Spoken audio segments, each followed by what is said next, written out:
name is Master Brent Messmer. We decided to start a new channel called Technical Taekwondo, where we go through and we discuss, how to do kicks, how to do blocks, and we're trying to break them down to explain them in as big of a technical manner as we can.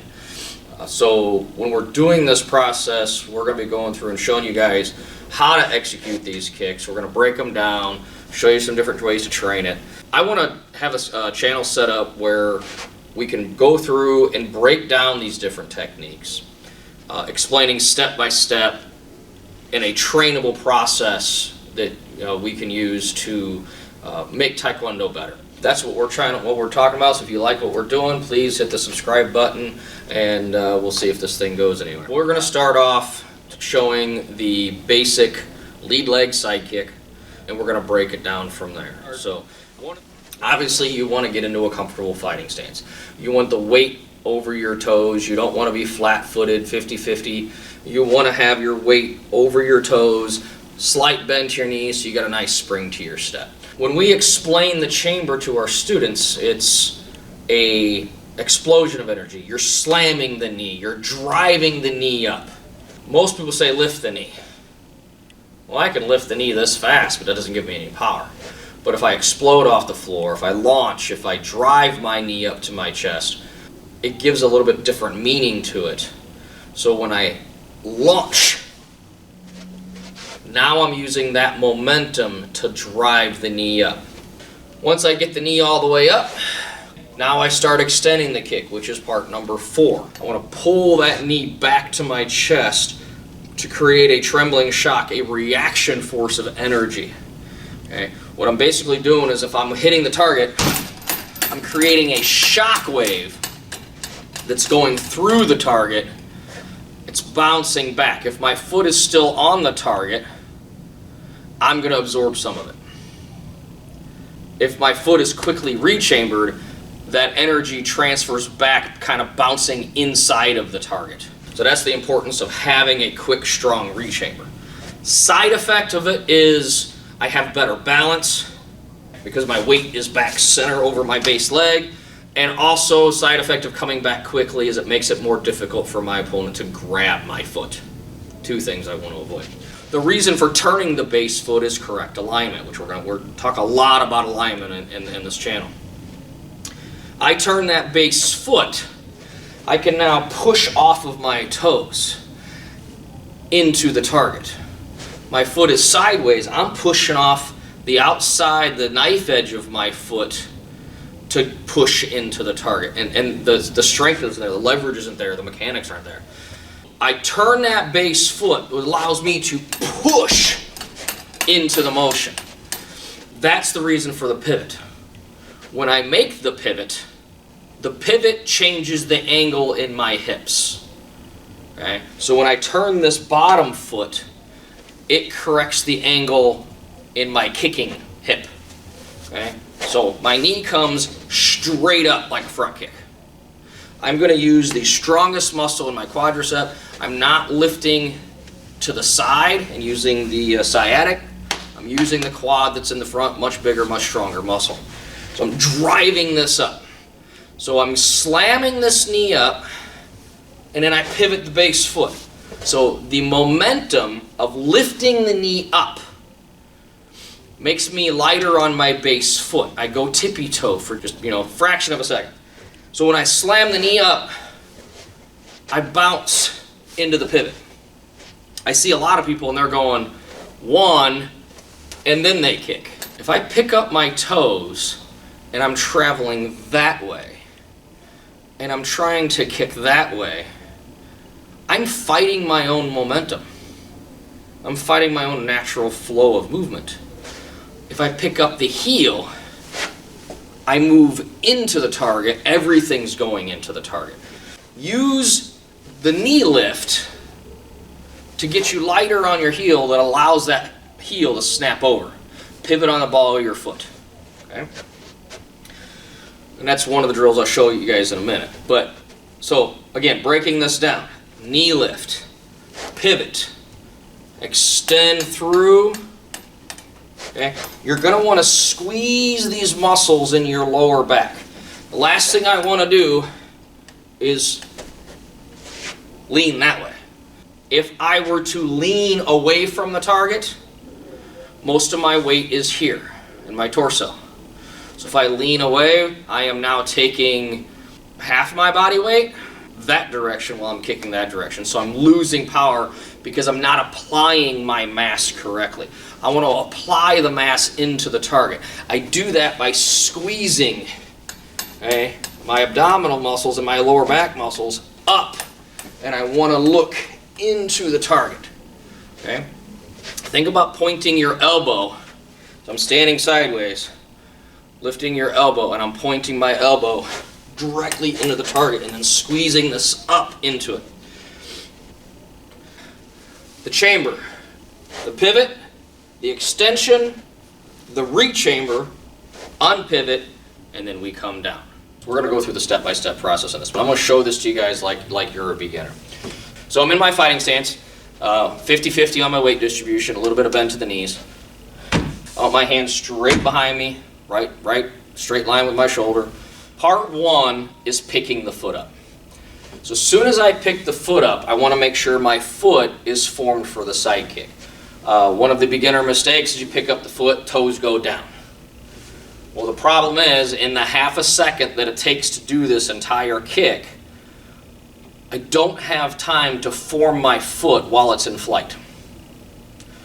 So pick it up, already formed, where you're ready to hit with the heel, your toes are pulled up towards you, everything's tucked in tight, you're ready to hit with the bottom of that heel.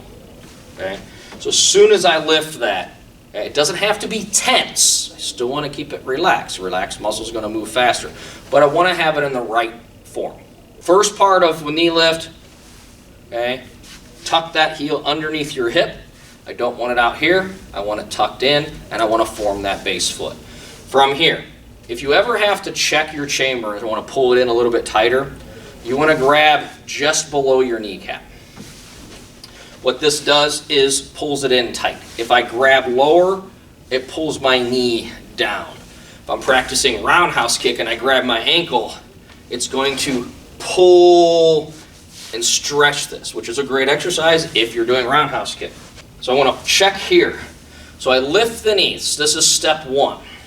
Step two is I bounce pivot the bottom foot. Okay? So the first drill that we're actually going to do is just those two actions. One, bounce, and then bounce back and down. Get used to doing those. Up, two. The second set that you do is you combine those. One. Okay? So in one action, I'm lifting and pivoting. So I lift and then bounce that heel up into the pivot. Remember, what I'm doing is I'm driving the knee up. That's lifting this heel off the mat just a little bit. Okay? And that's when I pivot on, when the weight's off, that's when I pivot on my toe. So I lift and I bounce into that pivot. If you don't understand how to do the pivot and you extend the kick, your leg is not going to be in the correct alignment. So make sure you get the pivot first. So one, okay, my shoulder is pointed straight in. I don't want to be rotated over because now we're getting into a back kick. Lifting the knee, pivoting the foot. The action of pivoting the base foot changes the angle in the hip. Remember, what I'm not doing is this. I'm not turning my lead, my kicking hip. I'm pivoting the bottom foot. That hip changes angle, which changes the angle of this hip. I extend through, squeezing my upper body, squeezing these lower back muscles up into it. I don't want to lay down. Okay. On impact, then I rechamber. If I need to, I can check back here, unpivot, and down. Okay. When we train this, we do 1, 2, then we do 1. So then you go 1, 2, 3, 4, down. Once you have all of those steps, then we start working on smoothing them out. 1, 2, 3, 4, down. 1, 2, 3, 4. If you figure out how to move smoothly, you will understand how to move quickly. If you try to move too fast, too soon, you're going to develop bad habits because you didn't get the technique. You tried to force the technique with speed. Learn the technique, half, 3/4 speed. Get good at it, build the muscle strength, because speed will compensate for the muscle strength where you're weak at. So if I don't have this developed and I can't go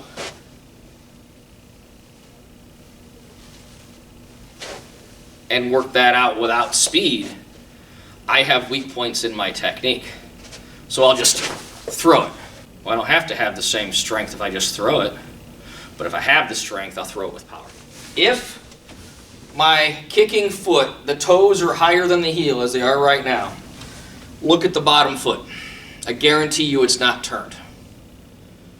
So two things are happening.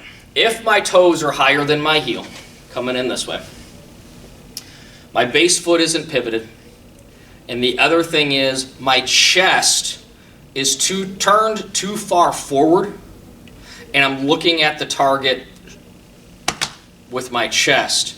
Where a side kick, I'm side facing or slightly rear facing, okay? And my shoulder, and I have to turn and look over my shoulder. Again, I'm pointing my elbow at the target.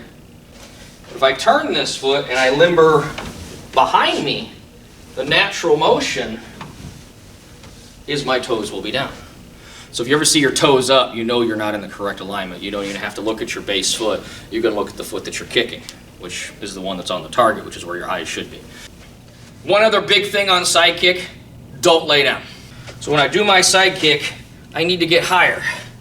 Don't lay down. Train yourself, train these lower back muscles, train your oblique muscles when I'm at this chamber to squeeze in, okay? If you don't have the flexibility for it, you need to get that worked out and stretched out. I'll show you some exercises on the bar here, but I want to squeeze this up in where I'm standing over my base leg as much as possible.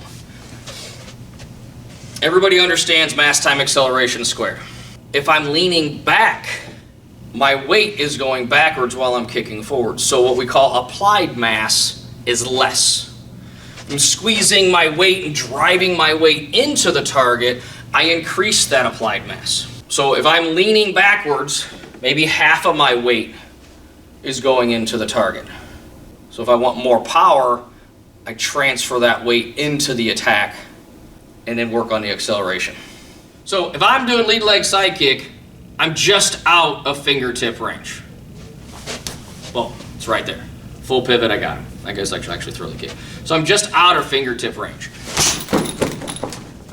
Any closer, I can still execute a lead leg side kick because technically you really can't jam a lead leg side kick. You can throw a lead leg side kick with some power this close. From here, but you gotta, it doesn't have the same power, but it has some power. Probably half power on a lead leg side kick is still enough to crack someone's ribs. So at this range where I'm basically in punching range, I could throw a jab and still slam that knee up. But I understand how to do the knee lift. If I'm doing my lead leg side kick this way, where I extend out as I lift, a lot of people like to do it that way, I can't, I'll be jammed. I can't do it.